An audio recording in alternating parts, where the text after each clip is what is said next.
গতকালই অনুপম হাজরাকে কেন্দ্রীয় সম্পাদকের পদ থেকে সরিয়ে দেওয়া হয়েছে। গতকাল জেপি নাড্ডা এবং অমিত শাহ বঙ্গোপসাগরে ছিলেন, আর গতকালই অনুপম হাজরাকে পদ থেকে সরিয়ে দেওয়া হয় এবং তার এই পদ থেকে সরিয়ে দেওয়ার 3 ঘন্টার মধ্যেই তার কাছে বার্তা আসে বলে গতকাল তাৎপর্যপূর্ণ পোস্ট করেন অনুপম হাজরা।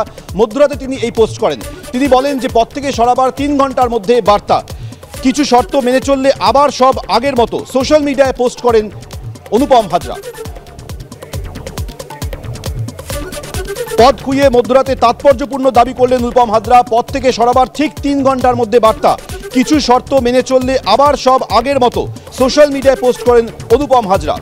গত কয়েক সপ্তাহ ধরে সম্প্রতি বঙ্গ নেতৃত্বকে নানা ইস্যুতে লাগাতার নিশানা করে চলেছিলেন অনুপম হাজরা। গতকাল অমিত শাহ এবং জেপি নাড্ডা বঙ্গ সফরে আসেন, তারপরই গতকাল তাকে সরিয়ে দেওয়া হয়। এদিকে আজ অনুপম হাজরাকে বলা হয়, যখন এই বিষয়ে জিজ্ঞাসা করা হয় তখন তিনি বলেন যে 2 দিনের জন্য হিমালয় যাচ্ছি, ফিরে যা বলার বলবো। প্রতিক্রিয়া দেন অনুপম হাজরা। আমি এখন 2 দিনের জন্য হিমালয়ে যাচ্ছি, হিমালয় থেকে ফিরে আসি, তৃতীয় দিনের দিন কথা হবে। সেদিন কি মানে সব ঠিক হয়ে যাবে? আমি হিমালয় থেকে ফিরি, দাদা বাকি হবে না তৃণমূলে বাপি ঘর বাপি? হিমালয় থেকে ফিরি, তারপর কথা বলবো। এখন 2 দিন হিমালয়ে থাকবো। অনুপম হাজরাকে সরিয়ে দেওয়া নিয়ে বিজেপির সাংসদ দিলীপ ঘোষকে জিজ্ঞাসা করা হলে তিনি বলেন যে কেন্দ্রীয় নেতৃত্ব যা মনে করেছেন সেটাই করেছেন। কিছু বলার নেই, পার্টি যেটা ঠিক মনে করেছে এটা সর্বভারতীয় সিদ্ধান্ত, আমাদের কিছু বলার নেই। ঠিক আছে, সোশ্যাল মিডিয়ায় আগেও বলছেন উনি ওনার বক্তব্য বলতে পারেন, কিন্তু পার্টি যেটা ডিসিশন নিচ্ছে ওটা সবার জন্য। অনুপম হাজরাকে যখন পদ থেকে সরিয়ে দেওয়া হয়েছে, দিলীপ ঘোষ বিজেপি সাংসদ তিনি যখন বলছেন যে কেন্দ্রীয় নেতৃত্ব যা ঠিক মনে করেছেন সেটাই করেছেন, ঠিক তখনই অনুপম হাজরার ভূয়সী প্রশংসা করলেন তৃণমূল নেতা কাজল শেখ।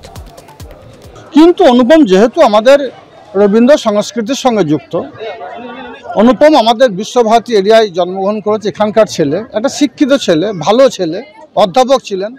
তাছাড়াও সোনার বাংলা মুখ্যমন্ত্রী মমতা বন্দ্যোপাধ্যায় যখন বিশ্বভারতীতে একটা প্রতিবাদ কর্মসূচি গ্রহণ করেছিলেন, সেই মঞ্চেও তিনি এসেছিলেন, অর্থাৎ তিনি প্রতিবাদ করতে জানেন। তো বিজেপির মধ্যে চোর চাপটা দাগাবাজ ধান্দাবাজ এই নিয়ে বিজেপি নেতারা আছে, তাদের বিরুদ্ধে সে প্রতিবাদ করেছে। সর্বতই বিজেপি দলে ভালো লোকের জায়গা আছে বলে আমাদের মনে হয় না, যার জন্য বাংলার বুকে বিজেপি কোনো ছাপ ফেলতে পারেনি, আগামী দিনেও পারবে না। তো আবার বলবো, অনুপম ভালো ছেলে, শিক্ষিত ছেলে, একজন অধ্যাপক। সে হয়তো প্রতিবাদ করছে। সারা ভারতবর্ষের বুকে জাতিভেদ নিয়ে যে রাজনীতি চলছে, হিন্দু মুসলিম শিখ খ্রিস্টান ইসাই আমরা ভাই ভাই, যারা সোনার বাংলা মুখ্যমন্ত্রী মমতা বন্দ্যোপাধ্যায় আমাদেরকে শিখিয়েছে, অনুপম হয়তো সেটাকে কিছুটা মান্যতা দিচ্ছে। বিজেপির মধ্যে বাক স্বাধীনতা নেই, এটাই কিন্তু তার প্রমাণ হচ্ছে। অনুপম হাজরাকে কেন্দ্রীয় সম্পাদকের পদ থেকে সরিয়ে দেওয়া প্রসঙ্গে সুজন চক্রবর্তী তিনি কি বললেন শোনাব আপনাদের। এটা তো বড়িয়া প্রমাণ করিলেন গোছের ব্যাপার। উনি সর্বভারতীয় একটি যুগ্ম সম্পাদক ছিলেন, এটা কেউ জানতো না, মানতো না। ওকে খারিজ করার পর বোঝা গেল যে উনি সর্বভারতীয় যুগ্ম সম্পাদক ছিলেন। যদিও অনুপম হাজরার অসুবিধা নেই, উনি তৃণমূলের এমপি ছিলেন, বিজেপির হয়ে এমপি দাঁড়িয়েছিলেন। তৃণমূলের এমপি বিজেপির হয়ে এমপি দাঁড়িয়ে অনুব্রত মন্ডলের সঙ্গে গিয়ে মাছ ভাত খেয়ে এসেছিলেন তৃণমূলের নেতা। মানে কখন তৃণমূল কখন বিজেপি, বিজেপিতে দুঃখ হয়েছে, দম বন্ধ হচ্ছে, তৃণমূল নিশ্চয়ই জায়গা খোলা আছে। এইরকমই চলে তৃণমূল আর বিজেপি।